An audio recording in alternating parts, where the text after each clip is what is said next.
Hi viewers, இன்னைக்கு நம்ம பார்க்க போகிறது எப்படி ஒரு சிம்பிள் ஹோம் பேஜை வந்து டாட்நெட் லாங்குவேஜில் கிரியேட் பண்ண போகிறோம் அப்படிங்கிறது தான் பார்க்க போகிறோம். ஸோ ஃபஸ்ட்டு வந்து இதுக்கான ப்ரொசீஜர் என்ன அப்படிங்கிறத நம்ம ஃபஸ்ட்டு பார்த்துக்கிடுவோம். ஓகேவா?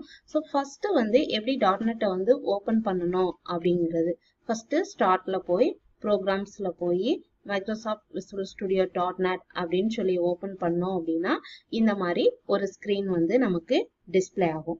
ஸோ இந்த ஸ்க்ரீன் வந்து நம்ம ஓப்பன் பண்ணியாச்சு. First launch visual studio .NET visual studio .NET launch பண்ணியாச்சு. தென் ஒரு நியூ ப்ராஜெக்டை வந்து நம்ம கிரியேட் பண்ணணும். ஸோ எப்படி அந்த நியூ ப்ராஜெக்டை வந்து நம்ம கிரியேட் பண்ண போறோம் அப்படின்னா ஃபைலில் போய் நியூ ப்ராஜெக்ட்ல போய் கிரியேட் பண்ணணும். ஸோ அந்த ஸ்டெப் வந்து ஃபர்ஸ்ட் ஃபைல் மெனுவில் போய் நியூவில் போய் ப்ராஜெக்ட்ல போய் இந்த மாதிரி டயலாக் பாக்ஸ் வந்து டிஸ்பிளே ஆகும். இந்த மாதிரி செலக்ட் பண்ணோம் அப்படின்னா அதில் விசுவல் பேசிக் அப்படின்னு சொல்லி ஒரு ஆப்ஷன் இருக்கும், விசுவல் C# அப்படின்னு சொல்லி இன்னொரு ஆப்ஷன் இருக்கும். அதாவது ASP.NETல வந்து 2 லாங்குவேஜை பேஸ் பண்ணி நம்ம கோடிங் எழுதலாம். அதாவது visual basic, visual C#, visual C++, visual F இந்த மாதிரி லாங்குவேஜை யூஸ் பண்ணி வந்து டிஃப்ரெண்ட் லாங்குவேஜை வந்து சப்போர்ட் பண்ணோம். இப்போ நம்ம வந்து VB லாங்குவேஜை பேஸ் பண்ணி தான் கோடிங் எழுத போகிறோம். அதனால விசுவல் பேசிக் உள்ள வெப் அப்படிங்கிற ஆப்ஷனை செலக்ட் பண்ணிட்டு இதில் ASP.NET வெப் அப்ளிகேஷன்ங்கிற ஆப்ஷனை வந்து நம்ம செலக்ட் பண்ணணும். ஸோ இந்த இடத்துல வந்து நம்ம செலக்ட் பண்ணக்கூடிய அந்த சொல்யூஷன் எக்ஸ்ப்ளோரர் அதாவது ப்ராஜெக்ட்டுக்கு நம்ம இதுலேயே வந்து நேம் வந்து கொடுத்துக்கலாம். ஸோ நான் இதில் அதுக்கு என்ன நேம் கொடுக்குறேன் அப்படின்னா லேப் எக்ஸசைஸ்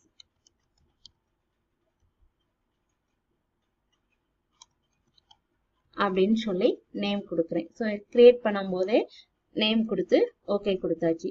ஸோ இந்த மாதிரி கொடுத்தாச்சு அப்படின்னா நமக்கு இந்த மாதிரி ஒரு சொல்யூஷன் எக்ஸ்ப்ளோரர்ல நம்ம கொடுத்த நேம்ல ஒரு சொல்யூஷன் எக்ஸ்ப்ளோரர் அதாவது ஒரு ப்ராஜெக்ட் வந்து கிரியேட் ஆயிடுச்சு. இந்த ப்ராஜெக்ட் உள்ள ஃபர்ஸ்ட் பிகினிங்லயே டிஃபால்ட்டா நிறைய ஃபைல்ஸ் ஃபோல்டர்ஸ் எல்லாமே அவைலபிளா இருக்கும். ஸோ இப்போ ஃபர்ஸ்ட் வந்து நம்ம ஃபர்ஸ்ட் எக்ஸசைஸ் செய்யறதுக்கு நம்ம புதுசா ஒரு ஃபார்மை வந்து ஓபன் பண்ணணும். ஸோ ஃபர்ஸ்ட் ஃபார்ம் வந்து நம்ம எப்படி பண்ணணும் அப்படின்னா ஸ்டெப் 3ல கொடுத்துருக்காங்க பாருங்க. ஃபர்ஸ்ட் VB.NET ஓபன் பண்ணியாச்சு, அடுத்து நியூ ப்ராஜெக்ட் கிரியேட் பண்ணியாச்சு. ஸோ நெக்ஸ்ட் வந்து ஒரு வெப் ஃபார்ம் வந்து நம்ம ஆட் பண்ணணும். ஸோ இந்த வெப் ஃபார்ம் ஆட் பண்றதுக்கு அந்த ப்ராஜெக்ட் நேம்ல ரைட் கிளிக் பண்ணி add new item web form அப்படின்னு சொல்லி செலக்ட் பண்ணோம் அப்படின்னா நமக்கு புதுசா ஒரு ஃபார்ம் வந்து கிரியேட் ஆகும். ஓகேவா? இந்த இருக்கு நம்ம கொடுத்த ப்ராஜெக்டோட நேம். அந்த ப்ராஜெக்டோட நேம்ல ரைட் கிளிக் பண்றோம், ஆடுங்கிற ஆப்ஷனை செலக்ட் பண்றோம், நியூ ஐட்டம் அப்படிங்கிற ஆப்ஷனை செலக்ட் பண்ணோம் அப்படின்னா அதுல இந்த டயலாக் பாக்ஸ் டிஸ்பிளே ஆகும். அந்த டயலாக் பாக்ஸ்ல வெப் ஃபார்ம் அப்படிங்கிற ஆப்ஷனை வந்து நம்ம செலக்ட் பண்றோம். ஓகேவா? செலக்ட் பண்ணிட்டு இந்த இடத்துல நம்ம அதுக்கு நேமும் கொடுத்துடலாம். என்ன நேம் கொடுக்குறோம் அப்படின்னா ஃபர்ஸ்ட் வந்து நம்ம கிரியேட் பண்றது XYZ ஹோம் பேஜ். அதனால அதுக்கு நேம் வந்து XYZ ஹோம் பேஜ் அப்படின்னு சொல்லி கிரியேட் பண்ணியாச்சு. கொடுத்துட்டு ஆட் அப்படிங்கிற பட்டனை ப்ரெஸ் பண்ணியாச்சுன்னா அந்த நேம்ல நமக்கு ஒரு ஃபார்ம் வந்து கிரியேட் ஆயிடுச்சு. ஸோ அந்த ஃபார்மை ஓபன் பண்ணோம் அப்படின்னா அந்த ஃபார்ம் வந்து டிசைன் பார்ட், சோர்ஸ் பார்ட் அப்படின்னு சொல்லி 2 பார்ட் உண்டு. அதாவது இந்த டிசைன் பேஜ்ல வந்து நம்ம கண்ட்ரோலர் ட்ராக் பண்ணி இங்க பிளேஸ் பண்ணிக்கலாம். சோர்ஸ் அப்படிங்கிறதுல ஆட்டோமேட்டிக்காவே நம்ம எந்த கண்ட்ரோலெல்லாம் ஃபார்ம்ல பிளேஸ் பண்றோமோ அதுக்கான கோடிங் எல்லாமே இங்க ஜெனரேட் ஆகும், ஆட்டோமேட்டிக்காவே ஜெனரேட் ஆயிடும். ஸோ இப்போ வந்து நம்ம ஒரு ஃபார்ம் வந்து எடுத்து வச்சாச்சு. இப்போ இதுல எப்படி நம்ம அந்த ஹோம் பேஜ் டிசைன் பண்ண போறோம், என்ன ஃபார்மேட்ல டிசைன் பண்ண போறோம் அப்படிங்கிறதுக்கான ஸ்கிரீனை வந்து நம்ம பார்ப்போம். இந்த மாதிரி தான் நம்ம வந்து ஹோம் பேஜை வந்து டிசைன் பண்ண போறோம். அதாவது XYZ கார்பரேஷன் அப்படின்னு சொல்லி கம்பெனியோட நேம் இருக்கணும். அதை பத்தின ஹிண்ட்ஸ் வந்து கீழே அதுல டிஸ்பிளே ஆகுது. நெக்ஸ்ட் வந்து இந்த பேஜ்ல ஒரு சர்வே எடுக்கிற மாதிரி வந்து என்ன பண்ணிருக்கோம், டிசைன் பண்ணிருக்கோம். அதாவது அந்த பேஜை வியூ பண்ற வியூவர்ட்ட இருந்து ஒரு ஃபீட்பேக் வாங்குற மாதிரி இந்த வெப் பேஜ் வந்து எப்படி இருக்குது, யூஸ்ஃபுல்லா இருக்குதா, சம்வாட் யூஸ்ஃபுல்லா இருக்கா, நாட் யூஸ்ஃபுல்லா இருக்கா அப்படின்னு சொல்லி ஒரு ஃபீட்பேக் வந்து நம்ம என்ன பண்றோம், ரிசீவ் பண்றோம். ஸோ கீழே இந்த மாதிரி ஒரு கொஸ்டின் கொடுத்துட்டு அதுக்கான ஃபீட் ஆப்ஷன் கொடுத்தாச்சு. இது வந்து ரேடியோ பட்டன் லிஸ்ட்ல வந்து கொடுத்துருக்கோம் ஆப்ஷன். நெக்ஸ்ட் வந்து அவங்க என்ன ஆப்ஷனோ அந்த ஆப்ஷன் ஃபீட்பேக்கை செலக்ட் பண்ணிட்டு அந்த ஃபீட்பேக்கை சென்ட் பண்ற மாதிரி டிசைன் பண்ணியிருக்கோம். ஸோ இந்த லெஃப்ட் சைட்ல இந்த மாதிரி டிசைன் பண்ணியிருக்கோம். ஸோ ரைட் சைட்ல என்ன பண்ணியிருக்கோம் அப்படின்னா இந்த மாதிரி XYZ வேல்யூ டூர் அப்படின்னு சொல்லி ஒரு ஆப்ஷன் வந்து கொடுத்துருக்கோம். கொடுத்துட்டு இதுல ஒரு கேலண்டர் கண்ட்ரோல் வச்சிருக்கோம். இந்த கேலண்டர் கண்ட்ரோல்ல ஒரு ஸ்பெசிபிக் டேட்டை நம்ம செலக்ட் பண்ணோம் அப்படின்னா அந்த டேட்ல அந்த கம்பெனில என்ன ஈவெண்ட் இருக்கு அப்படிங்கிறது நமக்கு டிஸ்பிளே ஆகிருக்கும். ஸோ அந்த பர்டிகுலர் நம்ம செலக்ட் பண்ற டேட்ல ஈவெண்ட் இல்லை அப்படின்னா நோ ஈவெண்ட் அப்படின்னு சொல்லி மெசேஜ் வரும். பட் அந்த கரஸ்பாண்டிங் டேட்ல ஈவெண்ட்ஸ் இருந்துச்சு அப்படின்னா என்ன ஈவெண்ட்ஸ் இருக்கு அப்படிங்கிறது டிஸ்பிளே ஆகும். ஸோ இந்த மாதிரி தான் நம்ம ஒரு சிம்பிள் ஹோம் பேஜ் வந்து டிசைன் பண்ண போறோம். ஜஸ்ட் மேல ஒரு ஹெட்டிங், அடுத்து வந்து இது அந்த கம்பெனியோட பேனர். இது வந்து ஒரு இமேஜ் பட்டன் எடுத்து இந்த மாதிரி ஒரு பேனர் வச்சிருக்கோம்.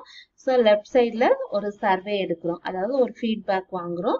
ஸோ ரைட் சைட்ல ஒரு கேலண்டர் கண்ட்ரோல் வச்சு அந்த கேலண்டர் கண்ட்ரோல்ல நம்ம பர்டிகுலர் டேட்டா செலக்ட் பண்ணும்போது அந்த டேட்ல என்ன ஈவெண்ட்ஸ் இருக்கு அப்படிங்கறத நமக்கு டிஸ்பிளே பண்ற மாதிரி வச்சிருக்கோம். ஸோ இந்த மாதிரி தான் ஒரு சிம்பிள் ஹோம் பேஜ் வந்து நம்ம கிரியேட் பண்ண போறோம். இந்த மாதிரி நம்ம பார்த்த டிசைன் மாதிரி இப்போ நம்ம டிசைன் பண்ண போறோம். ஸோ அந்த மாதிரி டிசைன் பண்றதுக்கு ஃபர்ஸ்ட் வந்து என்ன பண்றோம் அப்படின்னா நம்ம ஃபார்ம் டேக் உள்ள ஃபர்ஸ்ட் சென்டர்ல ஒரு XYZ கார்பரேஷன் அப்படிங்கிற நேம்ல ஒரு லேபிள் வைக்க போறோம். ஸோ ஃபர்ஸ்ட் வந்து நம்ம அலைன் பண்ணிக்கிடுவோம். அதுக்கு பேராகிராஃப் அப்படிங்கிற டேக்கை யூஸ் பண்ணி அதுல first align equal to left, அதாவது சென்டர் அப்படின்னு வச்சுக்கிட்டோம். ஃபர்ஸ்ட் வந்து நமக்கு சென்டர்ல தான் அலைன் ஆயிருக்கு, அதனால பேராகிராஃப் அலைன் சென்டர் அந்த மாதிரி கொடுத்துட்டு இந்த இடத்துல நம்ம என்ன பண்ண போறோம் அப்படின்னா ஒரு லேபிள் வைக்க போறோம். ஸோ இந்த டூல் பாக்ஸ்ல பாத்தீங்க அப்படின்னா எல்லா கண்ட்ரோலும் இருக்கு. ஸோ இந்த கண்ட்ரோல் வந்து அல்பாபெட்டிக்கல் ஆர்டர்ல தான் இருக்கு. ஸோ நமக்கு ஃபர்ஸ்ட் லேபிள் வேணும். அப்போ இந்த இடத்துல நான் கர்சரை வச்சுட்டு இங்க இருக்கு லேபிள் கண்ட்ரோல், இதுல நான் டபுள் கிளிக் பண்ணேன் அப்படின்னா ஆட்டோமேட்டிக்கா இங்க வந்து என்ன ஆயிருது, எனக்கு லேபிள் கண்ட்ரோல் வந்து பிளேஸ் ஆயிருது. ஸோ தென் நெக்ஸ்ட் இன்னொரு லேபிள் தேவை. ஸோ இந்த இடத்துல கர்சரை வச்சுட்டு டபுள் கிளிக் பண்ணேன் அப்படின்னா இன்னொரு லேபிள் வந்து எனக்கு கிரியேட் ஆயிடுச்சு. ஸோ இது வந்து கோடிங் பார்ட். இப்போ இந்த டிசைன் பார்ட்ல பார்த்தோம் அப்படின்னா நம்ம எடுத்து வச்சிருக்க மாதிரியே இங்க என்ன ஆயிருக்கு, லேபிள் வந்து கிரியேட் ஆயிருக்கு. ஸோ அதுக்கான கோடிங் வந்து இங்க நம்ம கொடுத்துருக்கோம். ஸோ நெக்ஸ்ட் லைன்ல எனக்கு அந்த லேபிள் வரணும், அதனால இங்க BR அப்படிங்கிற டேக் கொடுக்குறேன். So BR means break. So இந்த மாதிரி பிரேக் டேக் கொடுக்கும்போது 1 by 1 வந்து லேபிள் வந்து எனக்கு டிஸ்பிளே ஆகுது. ஸோ ஃபர்ஸ்ட் லேபிள்ல உனக்கு என்ன டிஸ்பிளே ஆகணும் அப்படின்னா XYZ ஹோம் பேஜ் அப்படின்னு சொல்லி எனக்கு டிஸ்பிளே ஆகணும். அதுக்கு அதோட டெக்ஸ்ட் ப்ராப்பர்ட்டில நான் சேஞ்சஸ் பண்றேன். XYZ ஹோம் பேஜ் அப்படின்னு சொல்லி இந்த மாதிரி டைப் பண்ணியாச்சு. ஸோ இந்த மாதிரி கொடுக்கும்போது இங்க இந்த மாதிரி டிஸ்பிளே ஆகுது. இப்போ நம்ம என்ன பண்ணலாம் அப்படின்னா இந்த லேபிளுக்கு அதோட பேக்ரவுண்ட் கலர், அந்த டெக்ஸ்டோட 4 கலர், டெக்ஸ்டோட சைஸு, ஸ்டைலு, இந்த மாதிரி எல்லா ப்ராப்பர்ட்டிஸும் வந்து நம்ம சேஞ்சஸ் பண்ணிக்கலாம். இந்த மாதிரி எல்லா ப்ராப்பர்ட்டிஸையும் சேஞ்சஸ் பண்றதுக்கு அதோட ப்ராப்பர்ட்டிஸ் விண்டோ வந்து வேணும். அந்த ப்ராப்பர்ட்டிஸ் விண்டோவில் போய் அதோட ப்ராப்பர்ட்டிஸ் எல்லாமே நம்ம சேஞ்சஸ் பண்ணலாம். ஸோ அதுக்கு ப்ராப்பர்ட்டிஸ் விண்டோ மேலே இதில் ஐகான்ஸ் இருக்கு. First solution explorer, so second one is properties window. இந்த ப்ராப்பர்ட்டிஸ் விண்டோ வந்து எடுத்துட்டு அதுல நம்ம ப்ராப்பர்ட்டிஸை வந்து ஈஸியா சேஞ்சஸ் பண்ணிக்கலாம். ஸோ ஃபர்ஸ்ட் வந்து இங்க நான் லேபிள் அப்படிங்கிற இந்த லேபிள் 1ங்கிற கண்ட்ரோலை வந்து செலக்ட் பண்ணியிருக்கேன். ஸோ இந்த ப்ராப்பர்ட்டிஸ் விண்டோல எனக்கு லேபிள் 1க்கான ப்ராப்பர்ட்டிஸ் ஃபுல்லா டிஸ்பிளே ஆகுது. அதுல டெக்ஸ்ட் XYZ ஹோம் பேஜ் அப்படின்னு சொல்லி இருக்கு. இதுல வந்து நான் 4 கலர் சேஞ்சஸ் பண்ணனா சேஞ்சஸ் பண்ணிக்கலாம். 4 கலர் மீன்ஸ் ஃபாண்டோட கலர், என்ன கலர்ல எனக்கு வந்து டிஸ்பிளே ஆகணும் அப்படின்னு சொல்லி அந்த கலரை நான் செலக்ட் பண்ணியாச்சு. ஸோ இப்போ அந்த லேபிள் 1 வந்து எனக்கு இந்த கலர்ல டிஸ்பிளே ஆகும். ஓகேவா? ஸோ நெக்ஸ்ட் வந்து அந்த ஃபாண்டோட சைஸ் இந்த மாதிரி சேஞ்சஸ் பண்றதுக்கு இந்த ப்ராப்பர்ட்டிஸ் விண்டோவில் ஃபாண்ட் அப்படிங்கிற ஆப்ஷனை கொடுத்துதா அது உள்ள நிறைய ஆப்ஷன்ஸ் வந்து உங்களுக்கு டிஸ்பிளே ஆகும். அந்த ஃபோல்டு ஆப்ஷனை என்ன பண்றேன் அப்படின்னா ட்ரூன்னு கொடுக்குறேன். அடுத்து வந்து அதோட நேமு, ஸ்டைல் எதுவும் மாத்தணும் அப்படின்னா இதுல நம்ம மாத்திக்கலாம். ஓகேவா? ஸோ நெக்ஸ்ட் வந்து அதோட சைஸ், என்ன சைஸ்ல வேணும் அப்படிங்கிறத கொடுத்தோம் அப்படின்னா சைஸ் வந்து அட்ஜஸ்ட் பண்ணிக்கலாம். ஸோ இப்போ நீங்க டிசைன் பார்ட்ல பாத்தீங்க அப்படின்னா தெரியும். ஸோ அதோட கலரை மாத்திருக்கிறேன், அதோட சைஸையும் சேஞ்சஸ் பண்ணியிருக்கேன். ஓகேவா? ஸோ நெக்ஸ்ட் அதோட 4 கலர், அதாவது பேக்ரவுண்ட் கலரையும் சேஞ்சஸ் பண்ணலாம். ஸோ லேபிளோட பேக்ரவுண்ட் கலரை மாற்றணும் அப்படின்னா இந்த பேக் கலர் அப்படிங்கிற ஆப்ஷன்ல போய் அதோட பேக்ரவுண்ட் கலர் நமக்கு என்ன வேணுமோ அந்த கலரை நம்ம என்ன பண்ணிக்கலாம், சேஞ்சஸ் பண்ணிக்கலாம். ஸோ நெக்ஸ்ட் பார்டர் கலர் அப்படின்றது, அந்த பார்டர் கலர்ல நம்ம என்ன பார்டர் கலர் வேணுமோ அந்த பார்டர் கலர் கொடுத்து நம்ம சேஞ்சஸ் பண்ணிக்கலாம். ஸோ இந்த மாதிரி கொடுத்தோம் அப்படின்னா நமக்கு அதோட பார்டர் கலர், பேக்ரவுண்ட் கலர், இந்த மாதிரி என்ன கலர் வேணாலும் நீங்க வந்து என்ன பண்ணிக்கலாம், செலக்ட் பண்ணிக்கலாம். ஸோ இந்த மாதிரி நம்ம டிசைன் பண்ணியாச்சு. இப்போ சோர்ஸ் கோடிங்ல பாருங்க, ஆட்டோமேட்டிக்கா நீங்க செலக்ட் பண்ண back colour, fore colour, font size, font bold, border colour, இது எல்லாத்துக்குமே ஆட்டோமேட்டிக்கா என்ன ஆயிருக்கும், கோடிங் எழுதி கிரியேட் ஆயிருக்கும். ஸோ இதே மாதிரி நம்ம என்ன பண்ணணும் அப்படின்னா ஒவ்வொன்றும் டிசைன் பண்ணணும். ஸோ நெக்ஸ்ட் வந்து நம்ம என்ன பண்றோம் அப்படின்னா லெஃப்ட் சைடு வந்து டிசைன் பண்ண போறோம். பேராகிராஃப் டேக் போட்டு அதுல அலைன் வந்து லெஃப்ட் அப்படின்னு சொல்லி கொடுத்து டிசைன் பண்ண போறோம். ஸோ நெக்ஸ்ட் வந்து நம்ம இதே மாதிரியே பேராகிராஃப் அலைன் ரைட் அப்படின்னு சொல்லி கொடுத்து நம்ம என்ன பண்ண போறோம், இன்னொரு டிசைன் வந்து பண்ண போறோம். ஓகேவா? அதாவது நம்ம ஹோம் பேஜ் அவுட்புட் காட்டினதுல பாத்தீங்க சென்டர் ஒரு அலைன்மெண்ட் இருந்தது. ஸோ லெஃப்ட் சைட்ல சம் டெக்ஸ்ட் அண்ட் ரைட் சைட்ல சம் டெக்ஸ்ட். நம்மளுடைய ஹோம் பேஜ் டிசைன்ல ஃபர்ஸ்ட் வந்து இந்த ரெண்டும் வந்து லேபிள், அடுத்து ஒரு லேபிள் 3, லேபிள் 4, லேபிள் 5, அடுத்து radio button list, label 6, button 1. So then இது ஒரு லேபிள், இது ஒரு லேபிள். ஸோ நெக்ஸ்ட் ஒரு கேலண்டர் கண்ட்ரோல், தென் ஒரு லேபிள் கண்ட்ரோல்.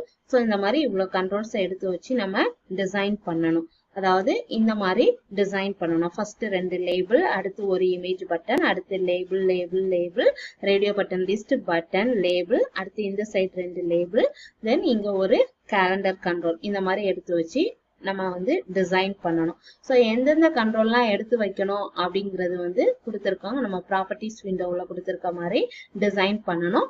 எந்தெந்த கண்ட்ரோலுக்கு என்னென்ன ப்ராப்பர்ட்டிஸ் சேஞ்சஸ் பண்ணணும் அப்படிங்கிறத இந்த ப்ராப்பர்ட்டிஸ் விண்டோவில் நம்ம கொடுத்துருக்கோம். ஸோ லேபிள் 1ஓட டெக்ஸ்ட் ப்ராப்பர்ட்டியை இந்த மாதிரி சேஞ்சஸ் பண்ணணும். லேபிள் 2க்கு இந்த டெக்ஸ்ட் ப்ராப்பர்ட்டி இந்த மாதிரி சேஞ்சஸ் பண்ணணும். ஸோ அதே மாதிரி லேபிள் 6க்கு வந்து ஐடி ப்ராப்பர்ட்டியை இந்த மாதிரி சேஞ்சஸ் பண்ணணும். இந்த மாதிரி எல்லா ப்ராப்பர்ட்டிஸும் வந்து நம்ம சேஞ்சஸ் பண்ணியாச்சு அப்படின்னா நமக்கு இந்த மாதிரி வந்து ஒரு ஸ்கிரீன் வந்து கிடைச்சிரும். ஓகேவா?